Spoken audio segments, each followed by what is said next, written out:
Well, looks like we're gonna have some fun today. Not really. We're going to, let me find it here. Here we go. Pro gasket. It's a rear main seal. This thing's been marking its territory, so need to take care of that. Got new, also have a new Pro oil pan gasket. I'm gonna put some valve cover on it.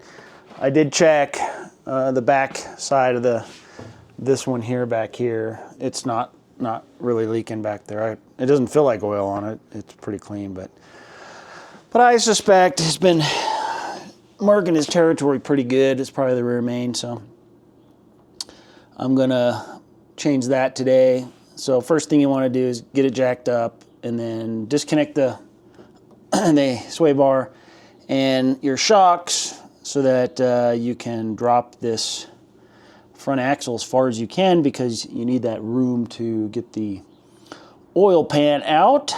So I just done that, drained the oil, and that's not dripping anymore. So I'm going to put the bolt back in the pan for that and start pulling that oil pan off. I think I may have to disconnect the manifold, exhaust manifold, where it connects to the cross pipe there. We'll find out if I do or not. I think I need room to move that out of the way. So time to get dirty. All right. So you got all these bolts around to get to. These ones in the back corner here where that seal is kind of a pain. The rest all are fine. Should be 11 millimeter to pull those. So I'm gonna put the camera down and work on that, and so I don't make a mess on the camera. Dirty. Okay, don't do what I did. I forgot to take the starter out, so I have the pan unbolted. I'm like, oh, and starter's in the way. So disconnect your battery and then take your starter out. I think with the starter out, I should be able to get that pan out. It's just hanging there right now. So, but it's the starter. It's kind of holding things up. Might have to take that manifold exhaust off. We'll see. I'm hoping not to. I like to note what which ones are bolts and studs. So front of the motor on the left side of this picture, and then the back of the motor. So just, so when I put it back in, I'm not like, well, was this a bolt or this a stud, or whatever it was. So it just makes it easier. Little tip there. Inside the motor looks pretty good. The surface on the cam bearings look pretty good too. Let me get the front here. Sorry.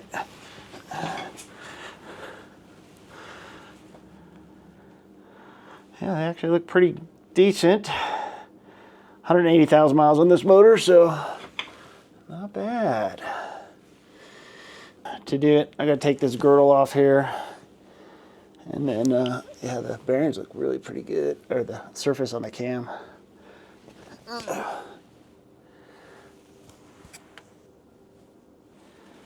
So far, so good. Next, I'm going to take this crank girdle off, and then I'll work on getting the brass punch out to get that rear main seal popped out once I pull this rear cap off. Well, it's day 2. The garage is an absolute mess. I had to work today, so I'm trying to finish up the project. This thing, I'm not going to lie, it took forever to clean. It was like so baked on the side with like burnt crusty oil. It was insane. So spent a lot of time working on, I think I spent an hour and a half getting this thing clean. Power washing didn't touch it. It was like caked on there. Try scrubbing it out. It's got some brown residue in here, but you know what? The bottom of this was actually pretty clean, and there wasn't no metal, nothing like that. So I was glad to see that. Really got these surfaces super clean. So I think we're pretty good there. So now I'm going to pull the inspection plate, get that cleaned because it's pretty filthy. And then clean the mating surface. And then I guess I have to pull the crankshaft. I guess it's called the girdle, whatever that is. And then I'll get the start driving out the seal. I have a brass punch set for that. But I'll show you when I get to that if I am up to it. Well, that is the bearing for the crankshaft, and it looks really good. It's smooth. I don't feel hardly any, a little bit wear on there, but that's pretty dang good. So let's see what I've been up to for a while here. Ooh. I've been busy getting this surface clean. I have a gasket scraper, and then I use a brass brush on it. This is aluminum on this side, so I use a brass brush on that to get that clean. Got a little on the back end to do still. Come around this side. Sorry. Whoa.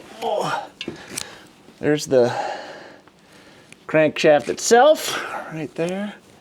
And oh yeah, that is smooth. Looks good. So now I need to take the brass punch and I'm going to punch that out until one of these sides pops so that I can then grab it and pull it out with a pair of needle nose pliers. Hopefully that's all I need to do. I got to finish cleaning the surface on this over here a little bit. This thing's been leaking pretty good.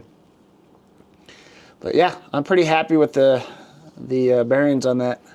180,000 miles on this motor, so looks pretty good. So I put the seal in on the other side.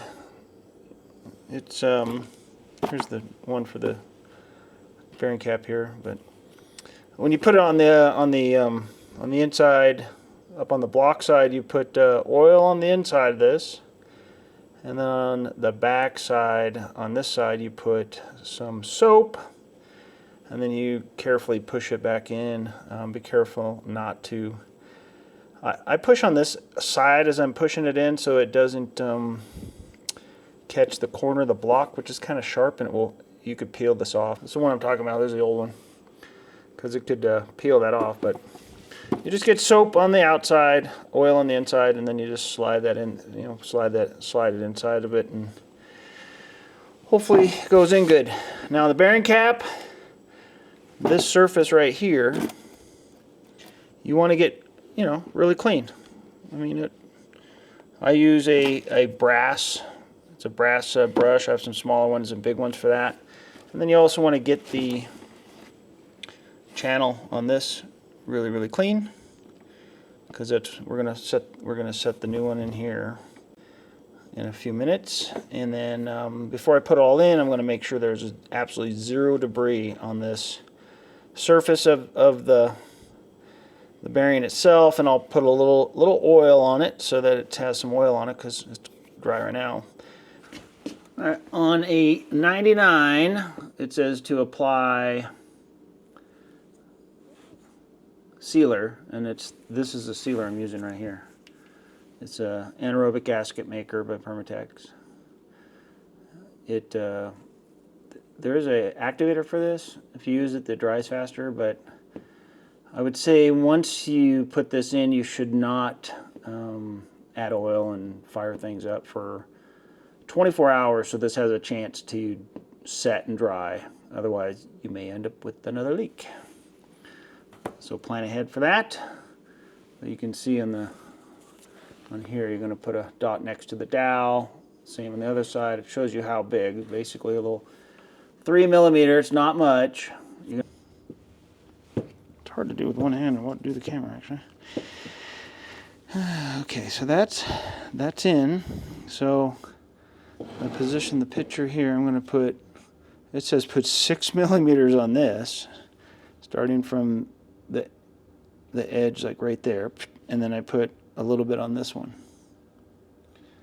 And then on this is the block side, cylinder block, so I'll put a little bit up by that dowel and then on the other side. So it's saying to put a little spot of the anaerobic seat gasket maker right on this side and that side. So let me do that. Maybe. Of course, now that I'm under here, I cannot. Where the hell did I put my gasket maker? Holy moly. Oh, there it is. All right.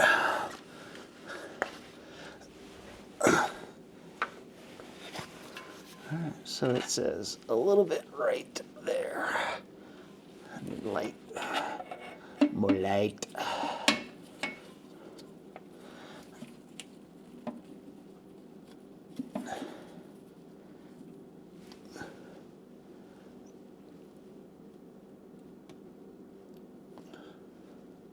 Okay, little dot there.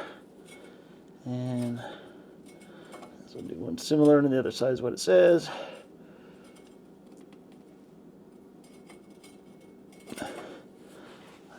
There she blows. All right, now let's put the cap on.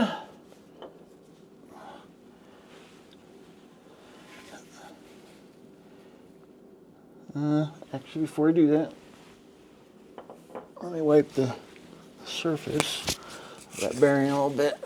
Looks like it might be dirty.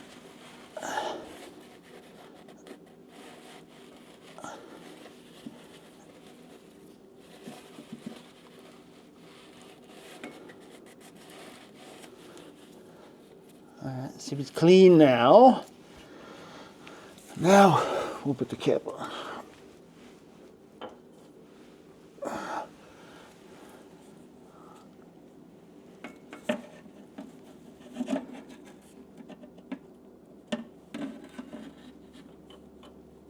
Alright, there we go. Get the bolts on the same way that they were on there previously.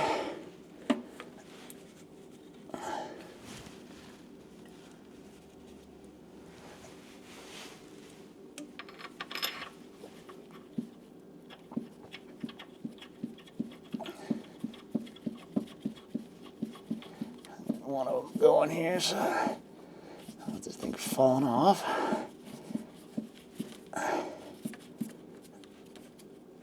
There we go. All right, now we do the other one.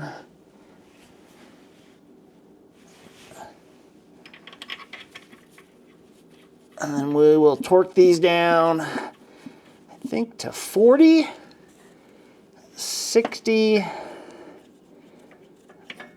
I think, wait, 40, 70, and then 80, I think it is. I'll put it up on the screen. I have to look it up to make sure I do that right. Okay. So, yeah, now we're going, I'm going to put this camera down so I can actually do this right. Okay. Oil pan, I cleaned it earlier, showed you all that. The surface is extremely clean. I checked to make sure there's no bends in it. If there is, you would want to fix that. So the gasket comes with dowels, so on the 5/16 bolts, you put those plastic dowels in there, and this will help guide that in there. But for some of these, I'm just going to put some zip ties on, and then that'll hold that gasket in place while I'm putting it up there, and then I'll just cut it off. I'll just cut the zip ties. When I get it up there, you get a couple bolts in it, and then I'll get it lined up, and then we do need to put some. Man, the garage is a friggin' mess. One of those explosion projects, you know what I mean? So the sealer, you can see here, this is the front of the motor. This is where the aluminum timing case cover is, right there. So you're going to put some RTV on the corner here, on the corner right down here as well, and then back on the corners where that main bearing cap is, on each side of that. So, and you can just use regular black RTV this. You don't need the anaerobic stuff for that. And then install the oil pan, and it says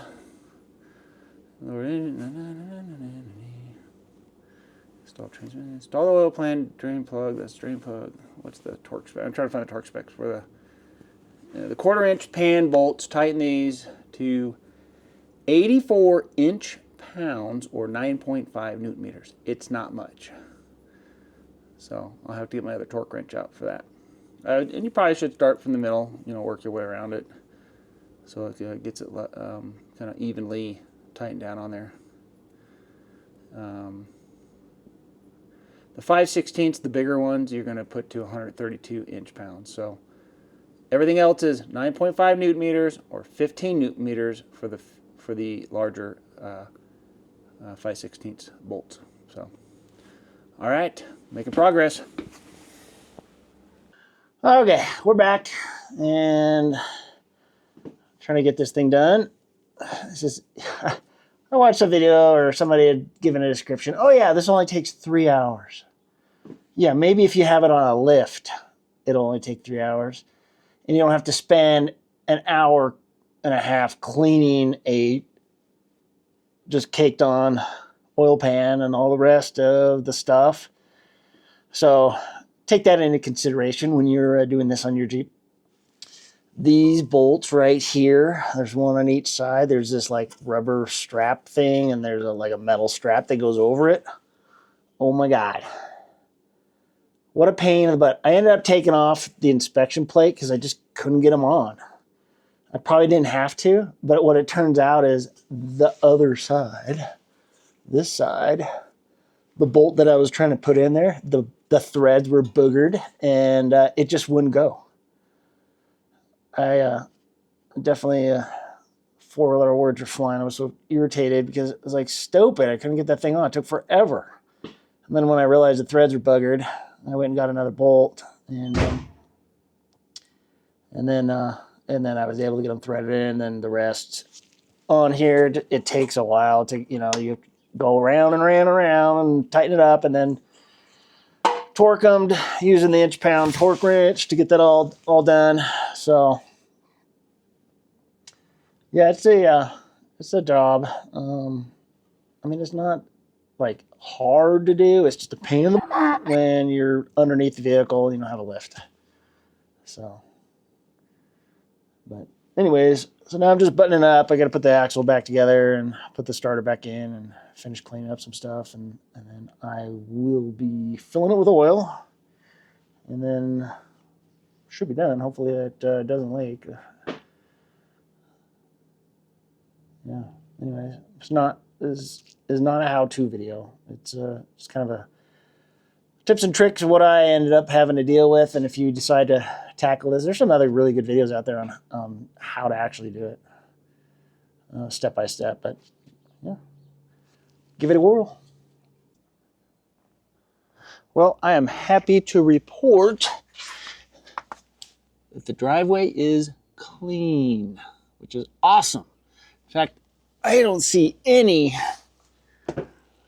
sign of leaks or anything down here. So it's been about a week since I've made the changes here. So the key, I feel, is to make sure you get that pan really clean, the gasket surface area on the block where that oil pan gasket goes. You want to get that super clean.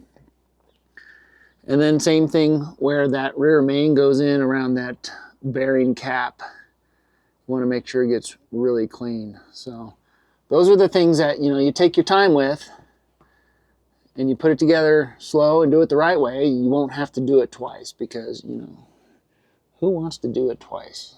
Not fun at all. So anyways, hope this video helped you. And if you do this job, good luck. It'd be nice to have a lift. Oh, one more tip.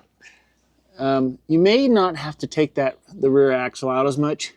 You could try putting like a bottle jack between the frame and the axle and push it down, and that might help give you enough clearance to slide that oil pan out when you go to take that out. So that was the only thing I might have done a little bit differently, but the rest of it I'm happy with. Good luck with yours.